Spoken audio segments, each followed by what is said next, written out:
Olá pessoal, meu nome é Maria Emília, eu sou professora de Filosofia e Sociologia do Cursinho Popular Carolina Maria de Jesus e hoje a gente vai falar um pouco sobre Rousseau. Então, nos tópicos de hoje a gente tem a biografia, diferenças de estado de natureza e estado civil e contrato social. Então, na biografia a gente tem que Jean-Jacques Rousseau nasceu em 1712 e faleceu em 1788.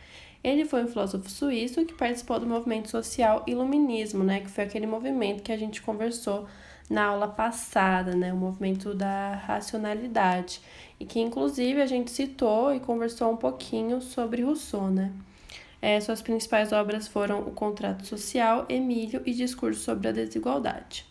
Rousseau era um contratualista junto com outros dois filósofos, Hobbes e Locke.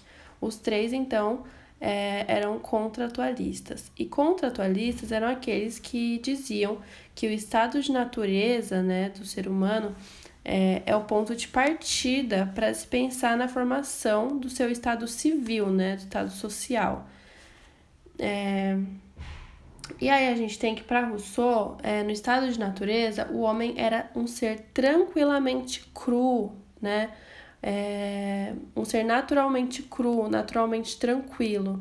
É um ser que não conhecia bondade, não conhecia maldade e então não tinha intenção de prejudicar. Nesse estado, o homem era primitivo e tribal e vivia isolado e tinha liberdade, e também não fazia distinção entre os seres humanos.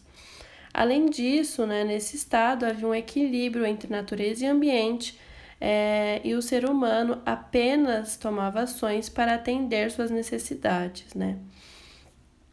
Já no estado civil, Rousseau diz que o homem começa a viver em sociedade e esse convívio social corrompe o homem, Então, o homem era naturalmente tranquilo e a partir do momento em que ele passa a conviver socialmente, ele é corrompido.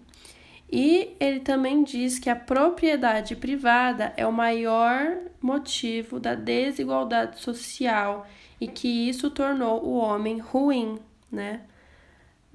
Então, aqui a gente tem que, para Rousseau, o bom selvagem era a definição daquele homem que vivia no estado de natureza, O estado de natureza do homem, ele também pode ser chamado de o bom selvagem. O bom selvagem, então, é o homem em seu estado natural, que vivia feliz e na simplicidade. Rousseau também dizia que ele não possuía noções morais de bem e mal, por exemplo, como eu já citei. Ele era naturalmente tranquilo, sem distinção de bondade e maldade. E Rousseau também diz que no bom selvagem havia dois princípios que vinham antes da razão, que são o amor de si e a piedade, Então, esse amor de si é o amor que o ser humano, é um amor que vem anterior de todas as outras, É um amor que leva o ser humano, que leva o animal a cuidar da sua preservação. Então, é um desejo pelo seu próprio bem-estar. Então, é aquele amor que faz o ser humano, se alimentar, se exercitar para sua própria saúde e para sua própria sobrevivência. Que é diferente do amor próprio, Rousseau falava que o amor próprio é um sentimento ruim relacionado ao egoísmo, mas ele traz essa diferença de amor de si e amor próprio. O amor de si é esse amor que vem, para o nosso bem-estar. E aí, Rousseau colocava isso como um princípio que vinha antes da razão, que era um dos princípios desse bom selvagem, então. E que também esse amor a si era vinculado à piedade, que é o segundo ponto. E essa piedade, ele descrevia como um sentimento natural, que era uma repugnância ao ver um semelhante, um outro homem, e também animais de outras espécies sofrerem. E aí, isso também, essa piedade Rousseau dizia que fazia com que os indivíduos se conservassem, mutuamente. E além disso, esse bom selvagem vive em harmonia e não precisa ser violento, muito menos ameaçar o outro. E aí a gente vem para a pergunta, né? E o que afastou o homem de sua condição natural? Então, para Rousseau, duas coisas principais afastaram o homem de sua condição natural, que foram a liberdade e a capacidade de se aperfeiçoar. Para Rousseau, a liberdade era a capacidade que o homem passou a ter de escolher ou rejeitar as leis naturais, né? Então, por exemplo, um animal, ele não tem essa capacidade, ele age por instinto, ele não escolhe ou rejeita as leis de acordo com sua liberdade, e sim de acordo com seu instinto. Para Rousseau, o homem era diferente e com essa liberdade, né, alguns homens se entregam aos excessos e esses excessos os prejudicam.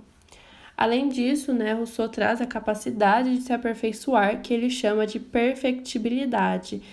E ele diz que com o tempo, né, essa capacidade de se aperfeiçoar faz o homem se afastar do seu estado natural. E a mesma coisa quando a gente compara com animais, né? Os animais, eles nascem e aí chega um ponto de sua vida que não tem mais como eles se aperfeiçoarem. E ele diz que com o homem isso é diferente, que o homem pode se aperfeiçoar ao longo de toda a sua vida e isso o afasta de seu estado natural. E aí, né, a gente tem para Rousseau, né, os homens no início, né, eram formados em pequenos grupos e tinham uma linguagem simples, né? E depois que as primeiras nações passaram a ser formadas, e os homens começaram a viver juntos, né? Então surgiu a necessidade da criação de uma linguagem padrão. E que daí em diante, né, o homem começou, para Rousseau, de acordo com Rousseau, a adquirir alguns sentimentos de preferência, ciúmes, discórdias. E com isso, o homem passou, né, com esses sentimentos, a ter mais valor, por exemplo, se ele cantava ou dançava melhor que um outro homem. E para Rousseau, isso significou o início da desigualdade social. E aí, com esses sentimentos, também surgiram a vaidade, o desprezo, a vergonha e o desejo. Então, a partir disso, o homem passou a se tornar cada vez mais competitivo e para Rousseau ele já não era mais benevolente como antes, né? A partir desse momento, ele começa a querer tirar vantagem sobre os outros e quer ser considerado melhor que os outros. E aí surge a questão do meu e seu. Então, isso é meu, isso é seu. E aí que vem a criação, né, a partir disso, da propriedade privada. Então, isso daqui, né, essa propriedade é minha, essa propriedade é sua, eu quero ter mais que você, né? E aí, para Rousseau, aumenta-se essa competitividade, que também, para Rousseau, é um dos maiores males do homem, né? Que é essa criação da propriedade privada e essa maior competição. Então, para Rousseau, a criação da propriedade privada gera desigualdade social e também para ele o governo é criado, né, devido aos efeitos nefastos gerados pela propriedade privada e deve-se haver uma criação do Estado para evitar a proliferação do ideal da desigualdade, né? E Rousseau diz que esse governo também deve ser baseado na vontade geral. Então, né, com tudo isso de ruim que Rousseau traz, que foi a mudança do estado natural para o estado civil do homem, e essa questão da propriedade privada, a questão da maior competitividade, Rousseau traz uma solução que viria a ser o contrato social. Então, para Rousseau, o contrato social seria uma forma de combater a desigualdade social, e que para isso seria necessária igualdade e comprometimento entre todos, e que esse contrato social deveria atender ao bem comum e à vontade de geral, então uma democracia. Para Rousseau, o soberano deveria ser o próprio povo e o governante seria apenas um representante do povo. Então, a sociedade acima do indivíduo, né? Então, assim, para Rousseau, a vontade geral, a sociedade, o próprio povo teria que estar acima do indivíduo, da vontade individual do indivíduo, né? A vontade individual. Então, o que prevalece no contrato social é a vontade geral. E para Rousseau, os ganhos disso seriam a liberdade civil e propriedade de tudo aquilo que ele possui. tá? Então é isso. Eu quero agradecer a todos pela atenção. Eu vou mandar também uma lista de exercícios para vocês fazerem. E semana que vem eu vou estar corrigindo esses exercícios, tá bom? Então é isso, galera. Até mais.